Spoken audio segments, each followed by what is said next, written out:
what's up, family? Welcome back to another episode of Intuition. Today, I'm going to be helping you guys out who are studying for the GRE. We're going to be answering some word problems, which are the most daunting type of problems that a lot of students struggle with on this exam. And the reason why so many people struggle with word problems is that you have to come up with the equations yourself. And that's the challenge that many people face when it comes to word problems. So today we're going to get some practice and we're going to answer 3 word problems. So let's get into it. Question number 1. Question number 1 says, Mark is 5 years older than Sally, but he was twice her age 3 years ago. What is Mark's current age? Okay, so in this problem, we're talking about 2 people and their age. So when it comes to word problems, the key thing that you want to do is you want to precisely define your variables. So for example, in this problem, we're talking about the ages of Mark and Sally, but Mark and Sally don't always have the same age. They have a certain current age, but their age last year was different, their age 2 years ago was different, and their age next year is going to be different, right? Age is not something that's constant. Age is always changing. So when you define the variables of age for Mark and Sally, you need to give a precise and exact time period for when you're defining their age. So the 2 variables we're going to come up with are the variables M and S. And M stands for the current age of Mark, and S is going to stand for the current age of Sally. I'm not just saying that M stands for the age of Mark. M stands for the current age of Mark, and S stands for the current age of Sally. Now that we've defined our variables, we're ready to come up with our equations. And we're told that currently Mark is 5 years older than Sally. Mark's current age is M, and Sally's current age is S. If Mark is 5 years older than Sally, then M is 5 greater than S, which means M equals S plus 5. That's equation number 1. And then we're also told that 3 years ago, Mark was twice the age of Sally. So this part of the question is talking about 3 years ago. 3 years ago, how old was Mark? Well, Mark was M minus 3, right? He was 3 years younger than he is now. And what was Sally's age 3 years ago? S minus 3. And we're being told that 3 years ago, Mark's age was twice that of Sally's age, which means M minus 3 is equal to 2 times S minus 3. All right, perfect. So now we have 2 equations and 2 unknowns, and we're being asked to solve for Mark's age, which means that we just need to go ahead and solve for M. So from the first equation, we have M equals S plus 5.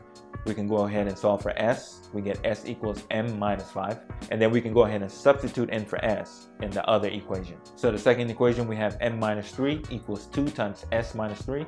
And we know that S is equal to M minus 5. So we plug in M minus 5 for S, and we get M minus 3 is equal to 2 times M minus 8. And when we go ahead and distribute the 2 on the right side, we get M minus 3 is equal to 2M minus 16. And now we can go ahead and subtract M from both sides and add 16 to both sides. We get M is equal to 13. So Mark's current age is 13. So the correct answer would be answer choice B, 13 years old. Okay, let's go on to question number 2. Okay, question number 2 says, 50 ounces of a 60% alcohol solution is to be diluted to a 25% alcohol solution by adding water. How much water should be added to the 60% alcohol solution? So a straightforward question. We have a solution that's 60% alcohol, and we want to dilute it down to 25% alcohol by just adding water. The good thing about a problem like this is that the alcohol volume is constant, because all we're going to be doing is adding water. We're not going to take away any alcohol or give any additional alcohol. So the amount of alcohol in the initial solution is going to remain constant. The volume of alcohol in the initial and final solution is going to be the same. And that's key to answering this question and getting it right. All we have to do is multiply the total volume of the solution times the percentage of alcohol. And for the initial solution, the volume is 50 ounces and the percentage of alcohol is 60%. So we multiply 50 ounces times 60%, and that will give us the volume of alcohol in the solution. So for the final solution, the volume is going to be some volume V, and the percentage of the volume that is alcohol is going to be 25%.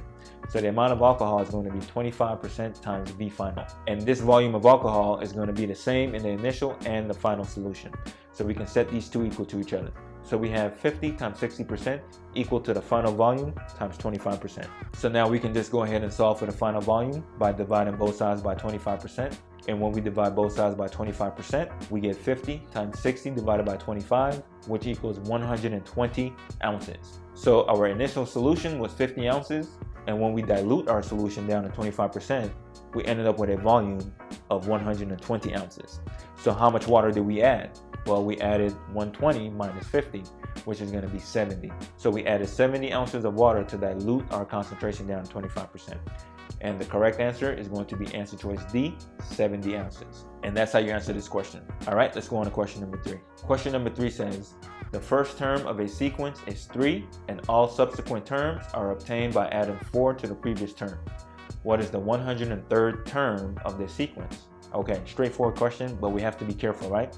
That's the thing about math. Math is all about the details, and you have to pay very close attention to what you're doing. So let's go ahead and answer this question. We're being told to analyze a certain sequence, and the sequence starts with the number 3. So the first term of the sequence is 3. So term 1, which we're going to call t sub 1, is equal to 3. And now how do we obtain all the subsequent terms? It says that we're going to obtain all the subsequent terms by adding 4 at every step.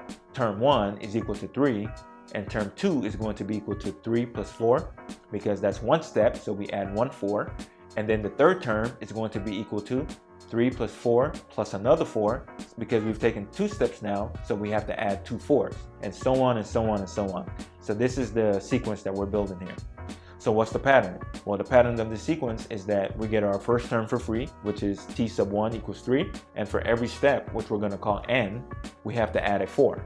So t sub 1 plus n is going to be equal to 3 plus 4n. T sub 1 equals 3, that's what we get for free. And for every step n, we add 4. So the number of steps n that we have taken, we have to have a 4 for each of those steps.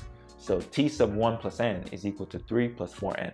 So how do we get our 103rd term of this sequence? We need to plug in 102 for n. So we just need to plug in 102 for n and go ahead and solve for our 103rd term. So we get t sub 103, which is our 103rd term, is equal to 3 plus 4 times 102. And this is going to be equal to 411.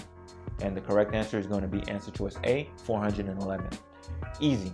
So there you have it. Let me know if that was helpful. Let me know if you have any questions about anything that we covered in this video. If you liked the video, go ahead and give it a like. If you know anyone who is looking for help with the GRE, who would like some more study material, go ahead and share this video with them and encourage them to subscribe. And with that said, I want to thank you guys for tuning in to another episode of Intuition.